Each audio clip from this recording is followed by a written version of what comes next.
ব্যক্তি রাজনৈতিক ভাবে কোন একটা সময় ভুল সিদ্ধান্ত নিতে পারে। যেমন যারা জামাত, আল বদর, রাজাকার, আল শামস বা ওই সময়ে ছাত্র সংঘ, তারা রাজনৈতিক ভাবে ভুল সিদ্ধান্ত নিয়েছিল, পাকিস্তানের পক্ষ নিয়েছিল, করতেই পারে। এবং এই ভুল বোঝার পরে তারা যদি কখনো ভুল বোঝে এবং সেই পক্ষ ত্যাগ করে, তখন থেকে তার দায়টা কমে যায়। কিন্তু কেউ যদি ওই লোকদেরকে আবার অনুসরণ করে, যে তাদের ওই রাজনৈতিক লিগাসিকেই সে সমর্থন করে, বুঝছেন, এবং সে যদি এই সময় এসে জন্ম নিয়ে ওই সময় রাজাকারদেরকে অনুসরণ করে, তাহলে এই সময়ের জন্ম নেওয়া একজন রাজাকার। আবার রাজাকার ছিল সেই ব্যক্তি ভুল বুঝে ওই রাজনৈতিক প্রক্রিয়া, ওই মত আর সমর্থন না করে, তাহলে সে একটা লিবারেল মানুষে রূপান্তরিত হতে পারে। কিন্তু এই সময় জন্ম নিয়ে লিবারেল একজনও যদি রাজাকারকে সমর্থন করে, ওই ওই প্রক্রিয়াকে সমর্থন করে, তাহলে সে এই সময় জন্ম নিয়েও রাজাকারের অনুসারী। বুঝতে পেরেছেন?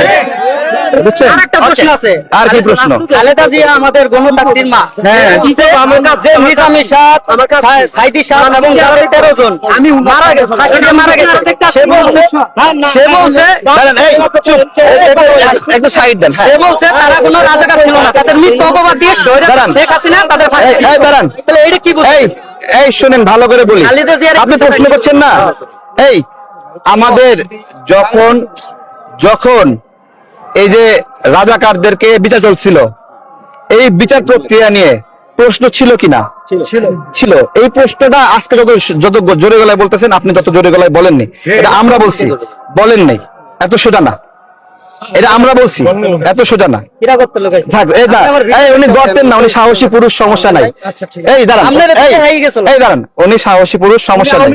কথা বলছো সবসময় উনি এই দাঁড়ান, বলে গেছে। দাঁড়ান, উনি সাহসী মানুষ, উনি আগে বলছে। এই তো বাইরে দেখেন, এই দেখেন, এর পক্ষে থাকতে দেখেন, এই শুনেন, এখনো আছে, এখনো আছে। দেখেন, যখন এই যখন যুদ্ধ অপরাধীদের না উনি এই এখনো আছে, উনি কথা বলতে শুনেন ভাই, কথা বলবেন, তাহলে আপনি এসে বলে আমি বলবো না, আপনি বলবেন আমি আপনাকে, আমাকে বলতে দিবেন, আপনি আমাকে বলতে দিবেন। দাঁড়ান, দাঁড়ান, এই দাঁড়ান, আমি বলছি, যুদ্ধ অপরাধের যে বিচার, সেই বিচার প্রক্রিয়া নিয়ে ত্রুটি ছিল, সঠিকভাবে ডিবেট করতে দেওয়া হয়নি। বিচার প্রক্রিয়ায় ত্রুটি ছিল মানে ওই লোকগুলো রাজাকার ছিল না, এরকম কি বলা যাবে? ভালো করে বোঝেন, বিচার প্রক্রিয়ায় ত্রুটি ছিল।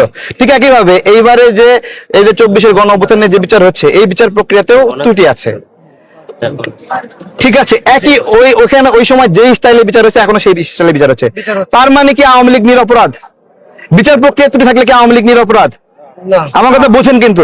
সুতরাং সুতরাং শোনেন, সুতরাং রাজনৈতিক ভাবে বিভিন্ন সময় রাজনৈতিক পক্ষ বিভিন্ন রকম থাকতে পারে।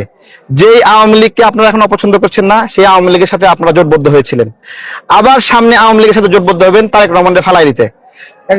কিন্তু এগুলো হলো রাজনৈতিক মত, পথ, সিচুয়েশনাল বক্তব্য। কিন্তু রাজাকার মানে আজীবন রাজাকার।